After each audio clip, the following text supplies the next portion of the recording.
You're in for a treat. PHIL Schneider has 17 years experience working in the government black projects. He carried a level 3 security clearance. He's a former government geologist and engineer in the black projects, underground bases at areas 51, S4, and Los Alamos. He's going to expand your mind here this morning. Please welcome Mr. PHIL Schneider. I'm PHIL Schneider. I spent 17 years in black budget programs, government geologist, as engineer, structural engineer with aerospace applications, self-taught metallurgist, became kind of famous in my own right. I basically would have a set of notes here, but they're unavailable in all this melee. Up here I have different artifacts explaining some of them are alien metals that have been produced both on this planet and the confines of outer space that are now used in all stealth aircraft. All stealth aircraft, for instance, all black jets, what you're seeing of black helicopters and the like, the skins and the coatings and the residues that are used predominantly in the aircraft themselves, in the airframes and the rotor blades and the fans, and in some cases in submarines, special titanium hulls, in the Phoenix class submarines now. All this has come from alien technology. 1947 is what the public has been told.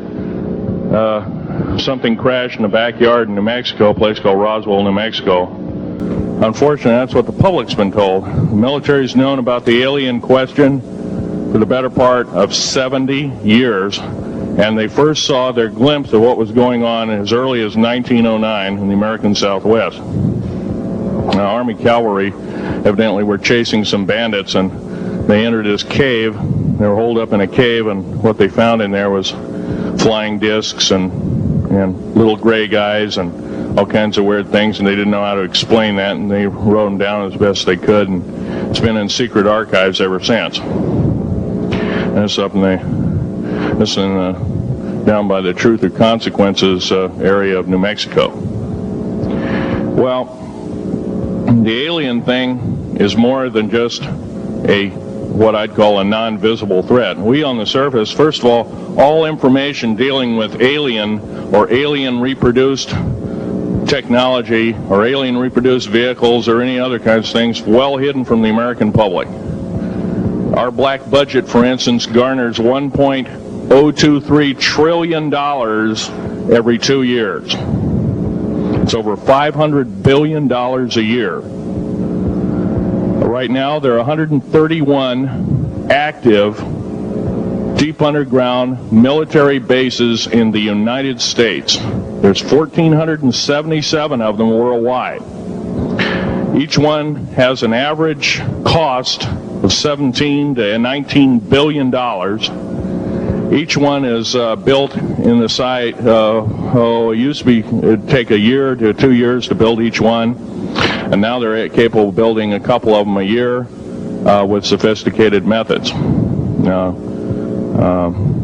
My colleague Al Bielek has actually been on some of the high-speed railways, the magneto-leviton trains that connect all the deep underground military bases within the United States. He's been on a Mach 2 train and floats off of a single rail at 3/4 of an inch off the rail, and is what you'd call high tech. We have nothing like this on the surface.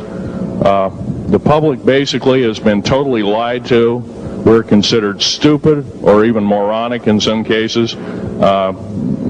It's got to stop. If we're going to gain our country back, we must, and I repeat, must we must instill in our public officials, anybody that goes and does public service, they must tell us the truth. If they cannot do this, then they must be impeached, or they must be removed from office. If this cannot occur, if the truth cannot totally come out, there are reasons for secrecy, for instance, but if the truth cannot totally come out, what's the use in us having anything called freedom? Okay, now I have pictures here that I'm going to show you during the break in artifacts, and I ask you to kind of look at them but not handle them. I have actual crashed retrieval metal from Roswell, New Mexico. It's given to me when I was 14 years old. For instance, I've got other things. I've got pieces of this piece of titanium, a special titanium alloy made for everything from the original SR-71 Blackbird. It's old hat now. F-117A is their old hat now. They're making a whole new class of hypersonic above Mach 5 aircraft that employ extremely modern charged particle beam weapons. They don't even use lasers anymore. Computer enhanced imaging radar, although it's used in helicopters for public surveillance, computer enhanced imaging radar, and in satellite technology. The brand new kid on the block is a kind of infrared technology where a satellite 150,000 miles out in a geosynchronous orbit, or not quite geosynchronous orbit, but these spy satellites can literally look in and see a dime on the floor, say on your kitchen floor. They have a resolution factor of 99.999961. This particular piece of metal, I'm going to drop it on the floor here, it'll kind of ring like a bell. You can't break it. Withstand temperatures in excess of 7,500 degrees Fahrenheit. It has niobium in it. It also has mironite in it, element 123. Yeah, please do. It's in a non-crystalline form. This is just kind of a dripping out of the main crucible. Here's a crystalline example. It's in the scalenohedral crystalline form. We got this from the large grays technology. This is grown in the confines of outer space, which has not quite a super vacuum, but by the way, this is capable of withstanding temperatures in excess of 10,000 degrees Fahrenheit. It's great for certain parts of aircraft. This kind of material I work with on a daily basis. Up here we have a transparency of